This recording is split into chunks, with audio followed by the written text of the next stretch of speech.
여러분들 우리는 어디에 베팅을 해야 되냐면 지속적이고 반복적인 것에 베팅을 해야 돼요. 근데 금액이 적더라도 복리에 대한 개념을 잘 이해하는 것이 좀 매우 중요하다고 생각합니다. 저도 막 적립식으로 투자를 한 20년 꾸준히 하다 보니까 이제서야 좀 확실히 알 것 같아요. 복리라는 게 느리지만 한 번 변화가 일어나면 어마어마하게 일어납니다. 그것이 우리가 기하급수의 세계라고 그러거든요. 인간의 머리로 생각할 수 없는 숫자의 세계가 바로 기하급수의 세계예요. 근데 복리의 세계는 이 기하급수의 세계예요. 버핏이 내가 부자가 된 것은 나는 일찍 시작했다.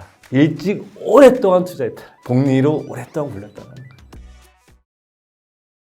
저는 현재 미래에셋 투자와 연금 센터에서 투자자 여러분들의 연금 투자 관련된 콘텐츠, 투자와 연금 TV라는 유튜브가 있고요. 페이스북 같은 SNS, 그다음에 뉴스레터, 그다음에 출판, 잡지 이런 형태를 통해서 여러분들에게 이제 투자와 연금을 잘 설계하실 수 있도록 그런 정보들을 제공하는 역할을 하고 있고요.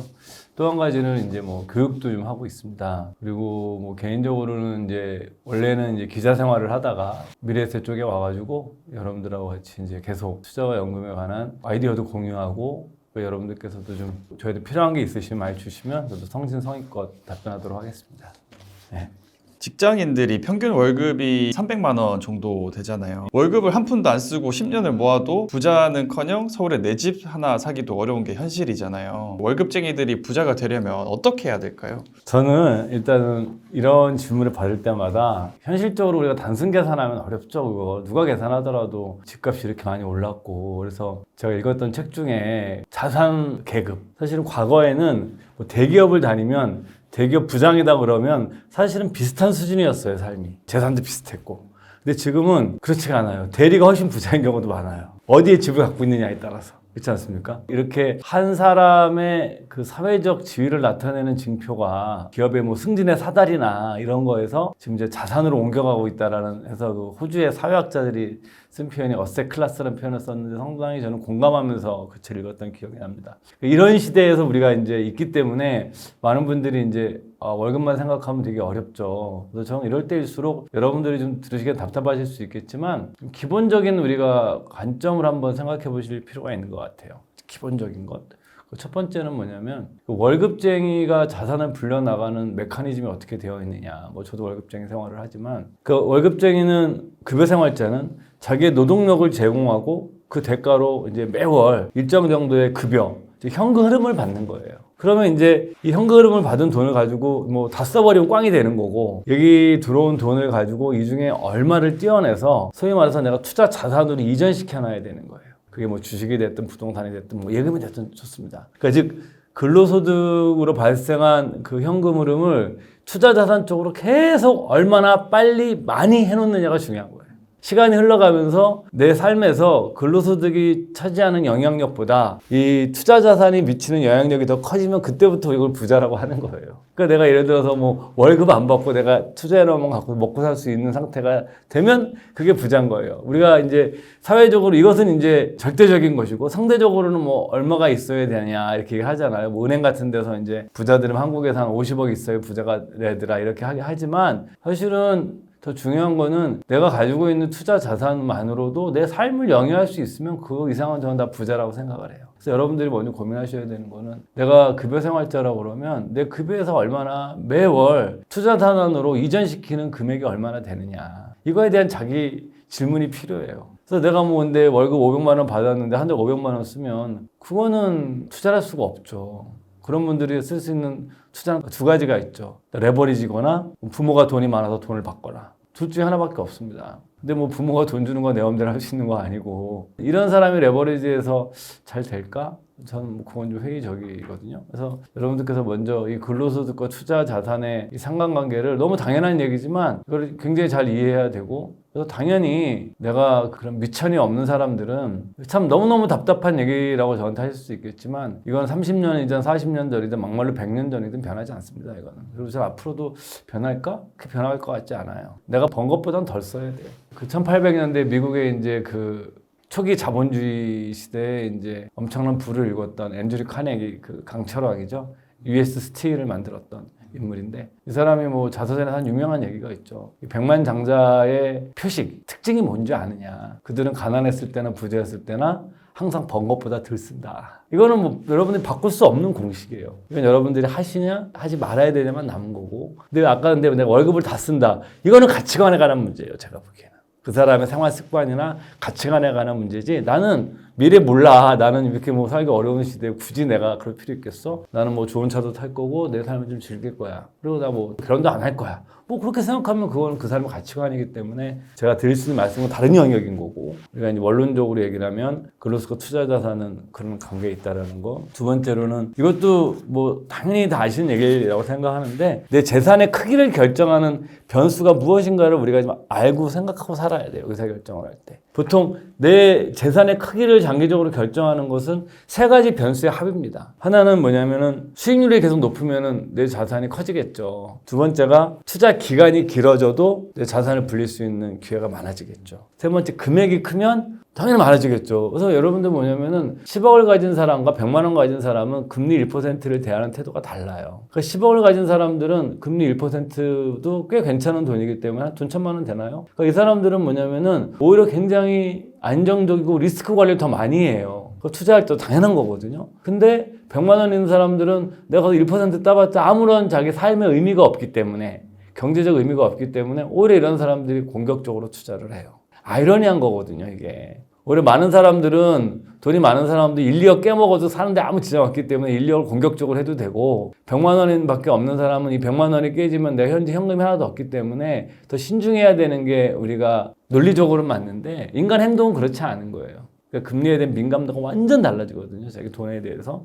이것도 뭐 가인이 얘기를 하죠. 그래서 여러분들께서 이 기간과 금액과 이 수익률의 이 세 개가 완벽하게 조합되면 그게 제일 좋은 거예요. 뭐 금액도 많고 수익률도 좋고 기간도 오래돼서 복리 효과가 발생하면 이게 최고거든요. 내가 이 세 가지 중에 지금 내가 갖고 있는 게 무엇인가를 먼저 자기한테 물어봐야 된다고 생각해요. 내가 갖고 있는 게 수익률이에요? 그거는 수익률은 마음대로 할 수 없어요. 금액? 그것도 금액이 많으면 내가 왜 고민하겠어요. 시간입니다. 그래서 여러분들이 갖고 있는 가장 중요한 자원 중에 하나가 시간인데 가장 무시당하는 자원이 시간이에요. 그래서 내가 투자를 얼마나 오래 할 수 있을까? 그리고 얼마나 내가 길게 내 돈을 빌려 나갈 수 있을까? 이거에 대한 생각을 하시는 게 좀 중요하다고 생각하고 세 번째가 그렇기 때문에 빨리 큰 부자가 되려는 것은 저는 쉽지 않다. 그건 부모를 잘 만나거나 인생의 운이 따라야지. 저도 평범한 사람이지만 좋아하는 말이 있습니다. 1980년대에 일본이 버블 시대에 일본도 그 재테크 열풍이 있었어요. 그 유명한 재테크 열풍이 있었고 그때 활동했던 인물 중에 그 대만계 일본인인데 구영안이라는 분이 계셨고 굉장히 일본 최고의 재테크 스타였었어요. 그 사람이 한 얘기 중에 하나가 어리석은 사람은 큰 부자를 꿈꾸고 현명한 사람은 소부, 작은 부자를 꿈꾼다. 그러니까 여러분들 큰 부자는 운의 영역이 개입이 됩니다. 작은 부자의 영역은 노력의 영역인 거죠. 그런 거 보셨으면 좋겠고 그다음에 그 워렌 버핏의 스승인 벤자민 그레이엄이 한 얘기도 유명한 얘기죠. 그 미국 월스트리트 월가에서는 당신들에게 빨리 부자가 되는 법을 약속하지만 그런 건 없다. 그래서 여러분들께서 천천히 작은 부자가 되려는 좀 마인드를 좀 평범한 사람들이라면 갖는 것이 오히려 속도 편하고 그다음에 주변에 빨리 부자가 되는 사람들을 볼 때도 좀 저 길과 내 길이 다르다고 생각을 하면서 마음의 상처도 안 입고 여러분 흔히 하는 얘기로 부러우면 인생이 지는 거거든요. 우리가 굳이 뭐 그것 때문에 진료는 없다고 하기 때문에 먼저 여러분들이 이런 세 가지 관점을 제 개인적인 경험도 그렇고 뭐 제가 공부했던 것도 그렇고 제가 오랫동안 지켜봤던 주변 분들도 그렇고 이런 관점들을 먼저 여러분들께서 좀 정립을 하시면 좀 내가 현재 좀 어렵더라도 의사결정에 도움이 되지 않을까 먼저 그 말씀을 드립니다.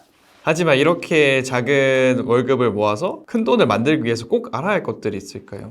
저는 아까 시간을 말씀을 드렸는데 이것은 뭐 제 개인적인 경험을 일반화할 수는 없지만 우리나라에서 이제 적립식 펀드 원래 적립식 펀드란 거 갖고 적립식 투자 방법이거든요. 근데 그 펀드가 나온 게 제 생각에는 기억으로는 한 20년 넘었어요. 저는 뭐 기자 생활도 했었고 뭐 기자들이 급여가 많지 않거든요. 그러니까 그때부터 저는 지금까지 이렇게 한 달도 안 빼놓고 적립 투자를 했거든요. 그건 제가 왜냐면 똑똑하지 않다는 걸 알았기 때문에 투자에 있어서 여러분들 만약에 똑똑하도 투자를 다 잘하진 않아요. 여러분들 뭐 그러면 천재들이면 투자를 다 잘할 것 같다고 생각하지만 절대 그렇지 않아요. 그런 반론은 너무너무나 많습니다. 그 예를 들어서 우리가 뭐 아이작 뉴턴경 같은 경우가 대표적인 얘기죠. 물리학의 아버지지 않습니까? 이 아이작 뉴턴경이 소위 말해서 물리학의 3법칙을 만들면서 산업혁명이 일어난 겁니다. 오늘날에 우리가 기계공학이라든가 이런 것들은 전부 다 뉴턴의 물리학에 다 뿌리를 두고 있는 거예요. 세계의 천재인 거죠. 그 아이작 뉴턴 것도 주식으로 거의 전 재산을 다 날렸어요. 예, 그래서 여러분들 뭐 심심하시면 그 구글에 들어가셔서 그 아이작 뉴턴 모멘텀을 검색해 보시면 이제 남해화학 주식 투기 사건이 있었는데 주가가 막 올라서 투자를 했었어요. 그때 뭐 전 국민이 다 했어요. 뭐 이제 국민주 같은 거였죠. 영국 사람들한테 막 올라서 이제 돈을 벌었어요. 좋다 하고 이제 몇 배 먹고 팔았습니다. 근데 계속 오르잖아요. 내 주변 사람들 계속 부자가 되는 것 같은데 나도 돈 많이 벌었는데 난 계속 가난해지는 것 같은 거예요. 그래서 뉴턴이 고민을 하다가 돈을 더 땡겨가지고 들어갑니다. 그게 이제 뉴턴 모멘텀이에요. 근데 오르죠, 계속. 와, 역시 내가 잘 들어갔어. 그러면서 박살이 나서 전 재산을 다 날리거든요. 그래서 이제 뭐 내가 천체의 움직임을 알 수 있었지만 내가 주식과 사람들의 심리는 내가 알 수 없었다. 이런 유명한 말도, 이런 식의 말도 하시고 했던 분인데, 그러니까 여러분들께서 제가 이 말씀 드리는 거는 자기 자신이 똑똑하다고 생각하는 자기 평가와 실제로 투자해서 성과를 내는 것 자체가 반드시 일치하지 않아요. 저는 뭐 운 좋게 그걸 좀 일찍 알았어요. 일찍 알았기 때문에 저는 뭐 정리식과 같은 이런 평범한 투자법을 한 거고, 이런 투자법은 늘 쉽고 내가 언제든지 할 수 있는 방법이니까, 이게 정말 좋은 방법이라고 그래도 지속성이 없으면 그건 나한테 받는 방법이 아니거든요.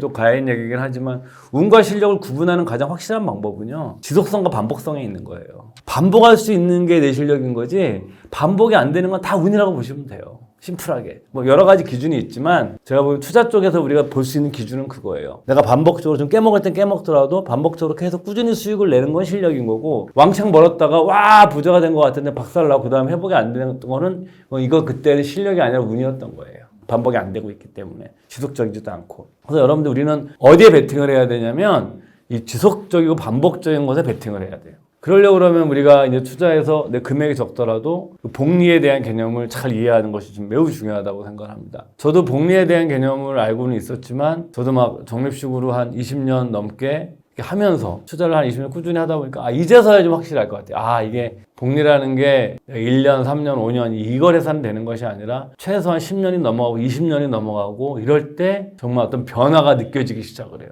느리지만 한 번 변화가 일어나면 어마어마하게 일어납니다. 그것이 우리가 뭐냐면 기하급수의 세계라고 그러거든요. 그 비선형의 세계죠. 선형의 세계는 이런 거죠. 1 더하기 1 이렇게 해서 1씩 더해가면 그건 선형의 세계예요. 1에다 3을 더하면 4가 되고 4가 7이 되고 10이 되고 13이 되고 이렇게 쭉 늘어나겠죠. 근데 이거 만약에 3을 제곱으로 하면은 보세요. 3, 9 벌써 계산 안 되기 시작합니다. 그러니까 인간의 머리로 생각할 수 없는 숫자의 세계가 바로 기하급수의 세계예요. 근데 복리의 세계는 이 기하급수의 세계예요. 제가 소개할 때 많이 하는 것 중에 하나가 그 청소년, 제가 수학책에서 제가 찾았던 건데 신문지 접기 실험입니다. 이게 실제로 할 수 없겠죠.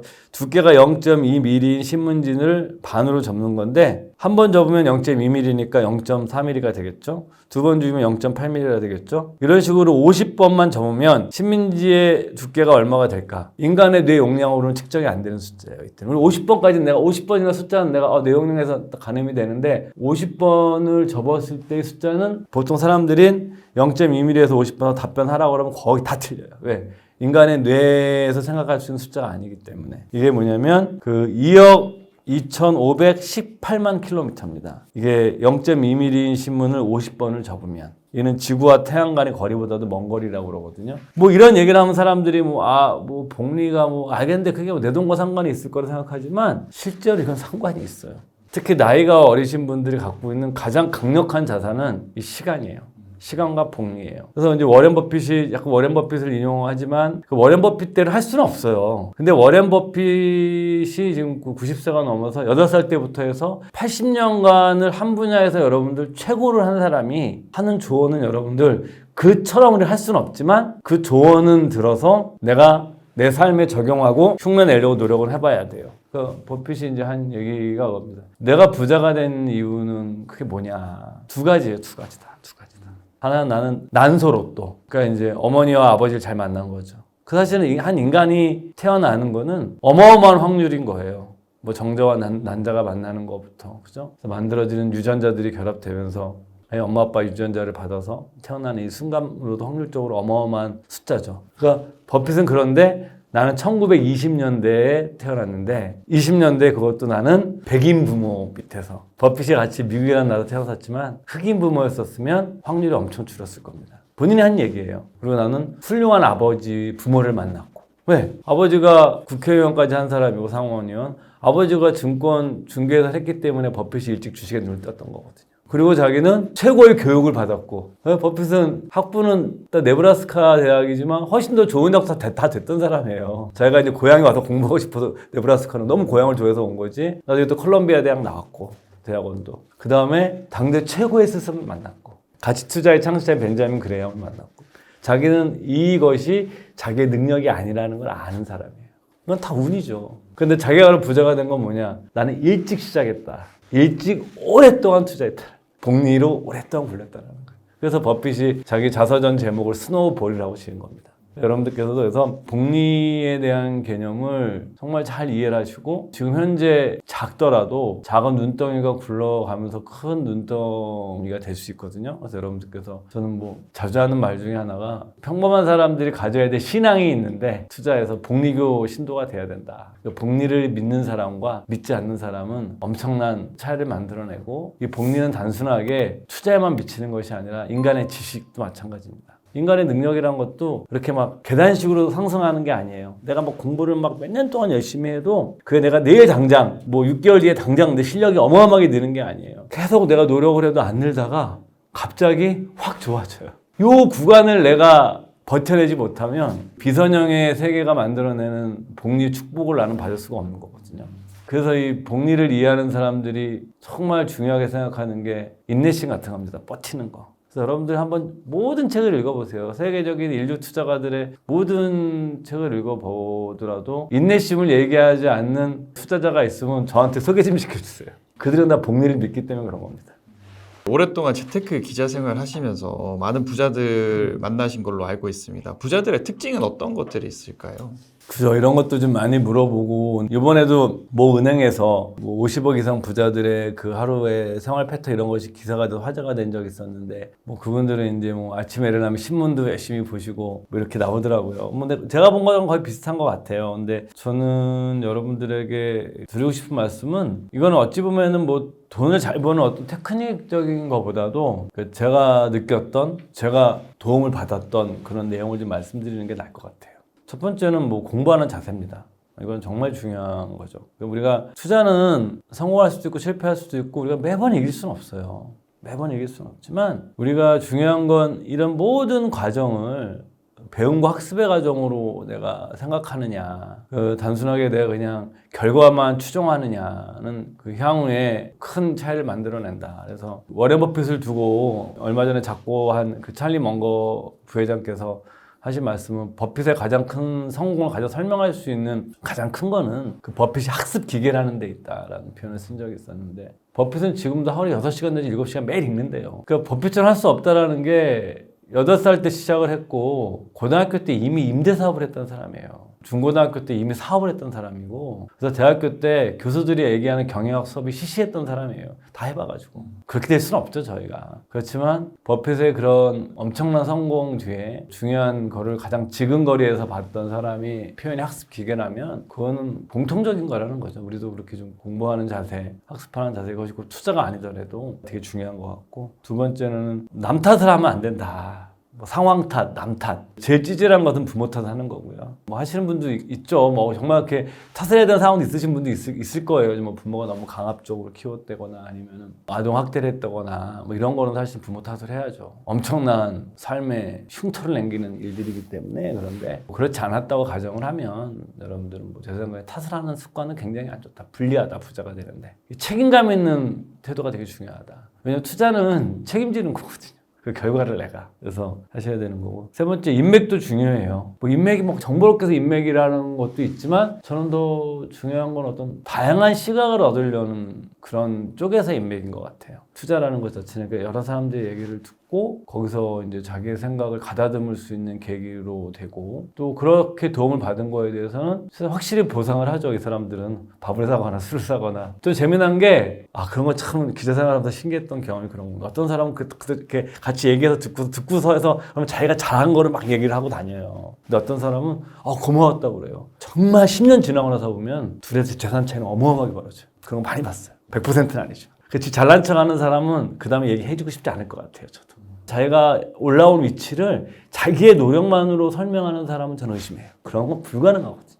자기가 어떤 돈을 얻었거나 사회적으로 지위를 얻었거나 그거는 나의 노력도 당연히 있었지만 누군가의 반드시 도움이 있었다. 그것이 없이는 가능하지 않거든요. 그래서 그런 측면에서 우리가 그 인맥을 바라보는 것도 중요한 것 같고 그 다음에 네 번째는 아까 말씀드렸던 복리에 대한 확고한 믿음이 있어요. 지금 깨지더라도 꾸준하게 내가 덜 깨지고 나아간다 그러면 돈을 벌 수 있을 거라는 확고한 믿음이 있어요. 그다음에 제 주변에 배당주 투자하시는 분들 얘기면 이런 거죠. 일부는 목표 수익률 한 10%예요. 근데 그런 표현이 참 재밌어요.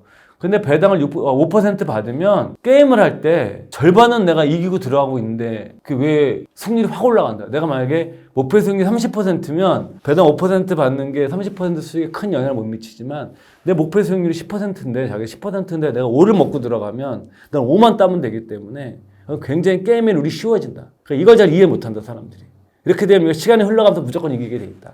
누적적으로 봉이 쌓일 거기 때문에. 그러니까 그런 얘기도 제가 들은 적이 있는데 그런 것도 여러분들께서 생각해 보셨으면 좋겠고 다섯 번째는 자기 기준이 좀 분명히 있죠. 부하내동을 거의 안 하죠. 근데 가끔가다 이제 부하내동 하게 되는 막 핫해지면 하고 싶으면 정말 그때는 조금만 해요. 많이 하고 거기에 목숨을 걸진 않아요. 그러니까 자기가 잘할 수 있는 영역을 계속 하면서 이걸 안 하면 좀 이상할 것 같은 건 조금만 하지 결코 여기에 끌려다니진 않아요. 제 생각은 이렇습니다. 네.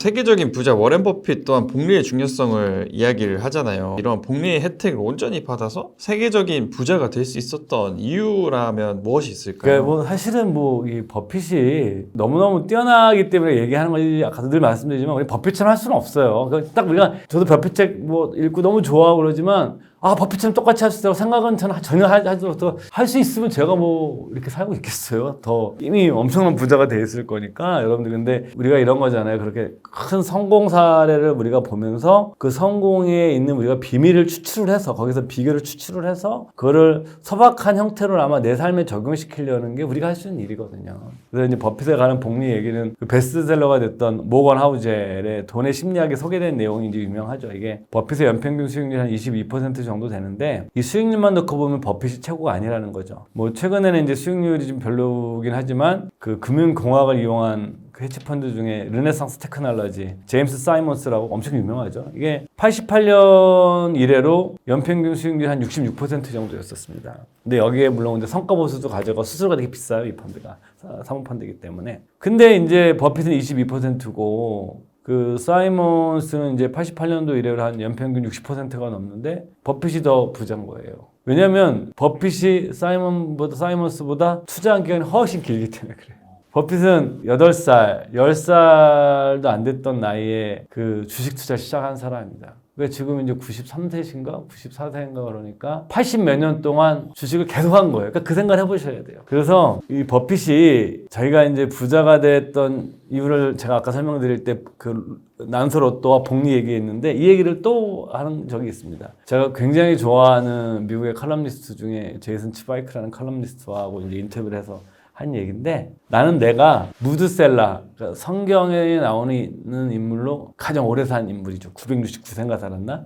그랬을 거예요. 무드셀라는 아담과 하와의 7대 손이고 노아의 방주로 유명한 노아의 할아버지예요. 이 사람이 969세까지 살았답니다. 성경에서. 그래서 이제 버핏이 내가 부자가 된 것은 무드셀라 기법 때문에 그런 거다. 이 무드셀라 기법이란 건 뭐냐면은 그 오래 사는 것 자체가 하나의 투자에 유리하다는 얘기예요. 왜? 복리로 오래 갈 수 있으니까. 그래서 이 얘기를 1965년도에도 이 주주서원에서 했었습니다. 이때는 버크셔 해더웨이를 인수했을 때가 아니니까 우리로 얘기하면 펀드를 운영할 때예요. 펀드 운영하면서 투자자들에게 보낸 서한에서 무드셀라 기법을 이 사람이 이제 세 가지를 얘기를 합니다. 크게 돈을 벌려면 첫 번째, 오래 살아야 된다. 무드셀러, 장수가 곧 롱라이프가 곧 무드셀러 테크닉이다. 오래 살면 내가 복리를 운영할 수 있게 하는 기가시기 때문에 이거를 젊었을 때 얘기한 겁니다. 늙어서 얘기한 게 아니에요. 사람들이 자꾸 착각하는데 버핏이 29세부터 펀드를 운영했었으니까 굉장히 젊은 나이에 30대 때 이미 무드셀러 기법이라는 거 이 사람은 알고 있었던 거예요. 그러니까 우리는 그렇게 할 수 없죠. 늘 말씀 그렇게 할 수 없다니까요. 우리가 어느 정도 따라 배울 수 있죠. 그러니까 이 사람은 우리가 무드셀러 기법을 버핏이 80세가 되고 90세가 돼서 안 게 아니라 이미 젊었을 때 알았던 거예요. 오래 살면 투자에 무조건 유리하다. 왜? 복리 때문에. 버핏은 복리를 10대 때 이해했던 거예요. 저는 이제 50대 때 이해하고 있는 거고. 두 번째가 뭐냐면 높은 복리 수익률. 수익률이 높으면 된다. 그런데 이 높은 복리 수익률을 얻거나 오래 살면 유리한데 최고는 요 두 가지를 합한 거다. 오래 살면서 높은 수익률을 복리를 굴리는 게 최고다. 그러니까 이 얘기를 한 거예요, 버핏이. 그러니까 여러분들께서 그럼 내가 버핏은 그런데 그럼 나는 어느 정도 수익률을 목표로 해야 돼. 중국 한나라를 문을 연 한거조 유방의 이제 최고의 장군이었던 한신이 다다익선이란 말을 했죠. 내가 전쟁할 때 너 군대 몇 명이 있으면 전쟁 잘할 수 있었더니 많으면 많을수록 좋죠. 그래서 아무 말이 다다익선이거든요. 수익률도 사람들이 그렇게 얘기해요. 수익률 얼마면 좋겠습니까? 높으면 높을수록 좋죠. 근데 여기서 이제 한신이 죽었거든요. 높으면 높을수록 좋아하다가 죽는다는 거죠, 문제는. 지나치게 높은 수익률 쫓아내도 죽어버리거든요. 핵심은. 시장에서 내가 퇴출되거든요. 그래서 저는 우리가 이제 가늠할 수 있는 지표 중에 하나는 우리가 이제 뭐 간접 투자 상품이긴 하지만 우리가 한 두 가지 정도를 우리 지표로 보면 괜찮지 않을까. 세계에서 가장 성공한 자본시장이 미국이잖아요. 주권시장이 미국인데 미국 시장의 통째로 투자하는 인덱스 투자가 연 수익률이 한 8에서 10% 정도 나옵니다. 한 200년간 우리가 수익률을 보게 되면 8에서 10% 정도 나오고 그 다음에 뭐 인류 투자가라고 존중을 받으려고 그러면 어느 정도 수익률이 내냐면 8에서 10%보다 좀 더 따면 돼요. 연 한 10에서 15% 정도 내서 뭐 20%까지 굳이 안 가더라도 15%대 중반을 연평균 정도 수익률을 장기적으로 내면은 정말 세계적인 인류 투자가가 될 수 있어요. 우리가 시장 수익률은 8에서 10%. 최고의 투자가로 대접받으면 15%. 그러니까 버핏은 이 위에 있기 때문에 약간 소위 말하면 넘사벽이 된 거거든요. 그러니까 저는 우리가 목표 수 있는 정답은 대충 이 구간에 있지 않냐. 그러니까 시장을 내가 통째로 사는 전략에서부터 이거를 이긴 인류 투자가 한 15% 정도니까 저는 8에서 15% 정도 내는 거라면 장기적으로 괜찮은 거다. 그러니까 이것을 복리로 쌓아가도 충분히 내가 먹고 사는데 지장이 없다. 그래서 여러분들께서 너무 과도한 목표 수익률은 다다익선이 그 말을 자신 있게 했던 한신의 죽음을 생각해 보시고 여러분들께서도 좀 오늘 목표 수익률에 대해서는 미국의 인덱스라든가 인류 투자가들의 수익률을 한번 가늠해 보는 자기의 여러분들이 만약에 한 15% 이상 수익을 매년 내실 수 있으면 여러분들은 아마 엄청난 부자로 돌아가실 거예요. 오르지 않는 월급과 오르는 물가에서 더 나은 미래를 포기하시는 분들이 있어요. 돈을 모으지 않고 현재 상황에 만족하며 소비하시는 분들이 있는데 이분들을 위한 조언 한 말씀 부탁드리겠습니다. 일단 인생은 어차피 가치관의 문제고 인생관의 문제거든요. 내가 뭐 현재를 즐겨 살겠다는 것이 전 나쁘다고 생각하지 않아요. 너희들은 뭐 미래도 생각하지 않고 뭐 현재만 즐겨? 뭐 어떻습니까 그게? 이제는 뭐 시대도 변했고 충분히 그런 가치관을 가지고 저는 살아도 되는 시대라고 생각을 해요. 제 아이가 그러면 저는 꼰대니까 잔소리를 하겠지만 그래도 네가 그 선택 그렇게 하겠다 그러면 뭐 그것도 마음대로 할 수 있는 건 아니니까. 그래서 저는 가치관의 문제이기 때문에 근데 이제 현실적으로 내가 뭐 노후도 준비해야 되고 자녀도 있고 뭐 현실에서 내가 또 부모님도 내가 도와드려야 되고 나이 드신 이런 거란 분들은 사실 굉장히 힘들죠. 주변에 물어보게 되면 제가 이 말씀 드리면 어떤 분들은 저 욕하시겠지만 주변에 뭐 이런 거 없는 뭐 후배들에게 얘기를 해봐도 형 그런 얘기를 해요. 형 저축을 할 수가 없어요. 뭐 은행 대출이자 내고 아이들 학원 보내고 나면 부모님 좀 용돈 보내고 그러면은 뭐 연봉 받아서 세금 한 30-40% 내니까 실질적으로 연봉 1억 받으면 세후 한 600-700 받을 거려? 왜 자기는 남는 게 없다라는 거죠. 거의 빠듯하다는 거죠. 그래서 뭐 만나서 이제 저는 연금 열심히 넣어라 그러면은 형 연금 넣을 돈이 어딨어요? 이렇게 얘기합니다. 근데 그것을 이제 참 현실적으로 그런 거죠. 그럼 그걸 인정하고 살 거냐? 그것도 자신이 본인이 결정을 해야 돼요. 저는 어떻게 생각하는 사람이냐면 평범한 사람들은 거기서 더 줄일 수 있는 걸 찾아서 10만 원에도 넣어야 된다고 생각해요. 뭐 10만 원씩 그 연금에 넣고 계속 돈을 또 불려 나가려고 노력을 하고 그리고 또 공부도 하고 회사 생활도 열심히 하지만 투자 공부도 하고 어차피 야 2억을 받아서 이거 안 돼. 그러니까 현실을 그냥 인정하고 사는 삶보다는 내가 조금이라도 이걸 넣고 이걸 개선하려고 공부하고 노력하는 삶이 저는 뭐 가치관의 문제가 있겠지만 이 삶이 더 나은 삶이 아닌가. 라고 말씀 꼭 드리고 싶고, 너무 이런 것이 안 되는 분들이라면 저는 한 6개월이든 1년이든 쉽진 않을 거라고 생각하지만 가족들하고 모두 회의를 하고 한 6개월 정도 일부러 내핍 생활을 한번 해볼 필요가 있어요.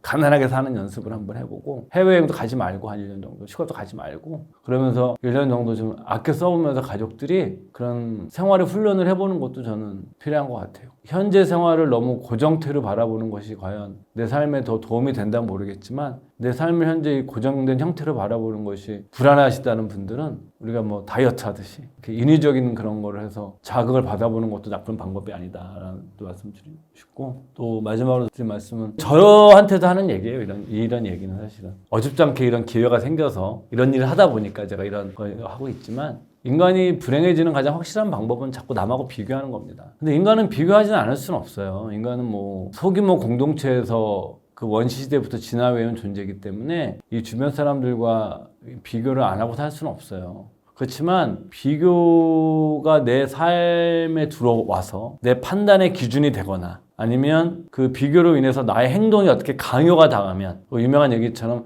그 타인의 시선이 지옥이 되는 순간 이건 좀 확실히 불행해집니다. 그러니까 그래서 저는 어차피 인생이라는 게 누구 때문에 사는 건 아니잖아요. 그래서 저는 요즘같이 어려울 때일수록, 그다음에 막 집값도 너무 벌어지고 또 소비도 너무너무 양극화되고 모든 것이 양극화되고 있는 시대에 굉장히 지키기 어려운 게 자존심이거든요. 근데 그 자존심을 내가 지키는 방법은 막 내가 돈을 막 쓰고 무리해서 막 영끌하고 이래서 지켜지는 것이 아니라, 오히려 저는 그 비교하려는 마음을 이겨내고 타인의 시선이 지옥이라는 사실을 받아들이고 그 시선으로부터 내가 벗어나서 자기의 가치관을 가지고 사는 것이 오히려 돈보다 더 앞서는 것이다. 그리고 돈은, 이것도 너무 저보고 저희 IF에 하면 틀딱 같다고 그러던데, 끊임없이 내가 뭐 부모로부터 받을 게 없으면, 그리고 내가 또 다른 능력이 있어서 뭐 부업을 하거나 이렇게 추가적인 소득을 올릴 수 없으면 수단과 방법을 가리지 말고 월급보다 적게 쓰셔야 돼요. 그건 벗어날 수 없습니다. 저의 30대 때 경험을 뭐 도움이 되나 말씀드리지만, 저도 이게 자신이 없는 게 안 되는 거예요. 그래서 저는 신용카드를 7년간 안 썼거든요. 신용카드를 안 쓰면 어쩔 수 없이 현금에 맞춰 살아야 돼요. 그러니까 그 연말정산도 안 받았어요, 저는 그때도. 왜냐면 뭐 사실은 카드 써서 연말정산 받는 게 이득이 크게 아니에요, 따지고 보면. 그런 제도가 있으니까 막 이용하는 게 좋을 것 같지만, 내가 만약에 소득 내서 쓸 수 있으면 없이 써도 되고 체크카드 써도 되고, 체크카드 공개 더 해주니까. 제가 그런 좀 자제력이 없어서 극단적인 방법을 선택했던 거고, 저 뭐 기생활도 술도 너무 좋아하고 막 이랬어가지고 후배도 좋아하고 막 이래서, 그게 좀 자제력 있으신 분들은 좀 이번 기회에 이렇게 비교하지 않는 삶을 살려면 적당히 아껴 쓰는 습관을 가지면 비교 안 하고 살 수 있습니다.